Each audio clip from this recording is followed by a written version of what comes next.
Whoa, whoa. Oh my gosh, dude. It's 6 a.m. in the damn morning, and Steve Yzerman is stepping down. Oh my gosh. Oh my gosh. Okay, let's go out there and read this statement posted by the Detroit Red Wings about 20 minutes ago. Red Wings announce leadership transition. The Red Wings announced today a change in hockey operations leadership, with Steve Yzerman transitioning from his role as executive vice president and general manager. Yzerman will continue serving the organization as a senior advisor to Governor and CEO Chris Ilitch. A search for a new head of hockey ops is underway. Steve's lifetime of contributions to the Red Wings has meant more to this franchise than words can truly express, and I have the highest level of respect for his continued commitment to our organization, said Ilitch. We are thankful for Steve's hard work and dedication as GM and are grateful knowing Steve will remain where he belongs, here with the Red Wings family.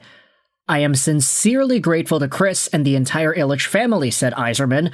This organization has given me incredible opportunities from my time as a player to the privilege of returning as GM. I've appreciated every experience throughout the years, and I am extremely proud to remain a part of this great franchise. Goodness, so what's the right way to describe this? Steve Yzerman is stepping down as executive vice president and GM? He's transitioning into being a senior advisor to the governor and CEO? Now the team needs to go through a process to find a new general manager, eh? Oh boy. The Red Wings will begin a search to find its next leader of hockey ops led by Chris Ilitch. Both internal and external candidates will be considered. In the interim, Yzerman will remain in his current role to facilitate the day-to-day of hockey ops and ensure a seamless transition until his successor is named. Yzerman will serve in an advisory capacity on the search committee for a new hockey ops leader. The search committee will also include Ilitch Sports and Entertainment President and CEO Ryan Gustafson, along with other leaders. Clearly, we are not where we and our fans expect to be as an organization, said Ilitch. I'm looking forward to bringing in new leadership to build the championship-caliber organization Hockey Town deserves. My commitment to the Red Wings and this community will never waver, and I look forward to supporting the organization in whatever role is needed to achieve our collective goals, said Yzerman. I want to thank our passionate fan base for their support, as they are what makes Detroit and the entire state of Michigan a very special place in the hockey world. Yzerman is one of 9 Red Wings to have his number retired, and yada yada yada. We all know how good he was as a player, and how he built the Stanley Cup championship caliber Tampa Bay Lightning squad. But, oh boy, this is absolutely not what we thought we would see today. Yzerman is stepping down as the team's hockey ops head and GM, it seems. And I think, just the way things have gone down, you can ask, what does this actually mean? I think this is such a big piece of news that for me personally, I'm just sitting here trying to internalize it. Top Reply says, hey, Dylan Larkin won? Oh boy. Oh boy. That is a bold way to talk about it. Does this mean Dylan Larkin stays? I can see why this would happen, but I also think Yzerman deserved a chance to win the Larkin battle. Yzerplan truthers, what's your excuse now? Daedrin says this is the worst thing the organization has done in a long time. The team is completely screwed moving forward. The Dead Wings will be the future. Now I want to go and see what the subreddit has to say about this. This is a really big piece of news. Yzerman fired / promoted up. Yeah, I guess that's the proper way to put it. Promoted up, stepping down. Oh man, this is very, very bizarre. I thought this was going to be about Larkin losing the captaincy. Holy crap.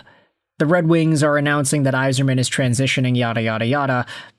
Grizz says this is exactly how I thought they would go with Yzerman. They move Yzerman as a president of sorts, so he's spiritually part of the group, and get to hire a GM that's a little more savvy. I think this is a good move. Really wanted to hold out hope for Steve, but the writing was on the wall. Glad he'll still be in the organization and glad I can treat him just as a franchise legend again instead of getting mad at his management decisions. Yep, hurts me that it never worked out, but it was time. Another reply says this was always the way to do it. They were never going to fire Yzerman, only bump him up the ladder and replace under him. Hire someone young who gets it because the NHL is rapidly changing. Gets what? What does Yzerman not get? I have my own personal list of things he should have done better, but I'm curious what you meant by that. Another reply says, I've been an Yzerman defender, but the reports he doesn't like how his salaries around the league are changing made me worried. I think he's done good in drafting, but has gone after a lot of the same kind of guys. Low ceiling, high floor. Pro scouting has always been an issue, and I think that has to do with him having an old perspective about the right way to play and such. To use a basketball reference, he likes guys who take long twos instead of threes. So, yeah, with all that said, Stevie Y, out as the Red Wings general manager, in as a senior advisor to Governor and CEO Chris Ilitch. This technically is a promotion, I would say, because CEO, the owner, that sort of realm within a franchise is typically higher than the general management of hockey operations side of things. So I think it's unfair to say that Steve Yzerman is getting fired. That's not the right way to put it at all, but seeing him transition to a higher role whilst stepping down as general manager is quite the piece of news. I think the most digestible way to think about it is Yzerman is out as the Red Wings general manager. He's out. That's it. He is transitioning to an advisor role. And look, I don't want to say that this is going to make Dylan Larkin stay, but I will also ask, like, the new general manager coming in, there's going to be somebody coming in, right? Obviously, you can't have the vacant GM position open forever, but the new GM coming in doesn't have this same relationship with Dylan Larkin that Steve Yzerman has had, where apparently Larkin and Yzerman's relationship got fractured because of Yzerman's inability to acquire significant talent at the trade deadline last year. This year, it was just Justin Falk, and, you know, no disrespect to Falk, but he ain't the bee's knees anymore. And there also is the entire element of Stevie Y taking guys and drafting guys and signing guys that are relatively low risk. I mean, we've mentioned it over the past few years. I don't think it's a bad thing that the Red Wings have drafted names like Marco Kasper, only to follow up their draft picks by taking guys like Michael Brandsegg-Newgard and Nate Danielson. These guys are all kind of the same player. And Carter Bear, you can say he has a little bit more of an offensive ceiling. JP Hurlburt, I mean, the jury's out on him. We'll have to wait a few years, but there has been maybe a bit of questionable player evaluations coming out of Stevie Y the past few years. So we'll see how the next general manager handles all of these issues. What's the next step for Dylan Larkin and the Detroit Red Wings? Does Larkin give it another shot? If there's a new general manager who's brought in and he does some pretty interesting things with the team, does that incentivize Larkin to rescind his trade request? Who really knows? At the end of the day, this is the breaking piece of news, though. Yzerman is out as Red Wings GM, and he's just gotten promoted to an advisor role to Governor and CEO of the team, Chris Ilitch. So let me know your thoughts in the comment section below. Yzerman is not out fully, but out in the spirit of general managing. I hope you enjoyed this video. Sign on, and bye.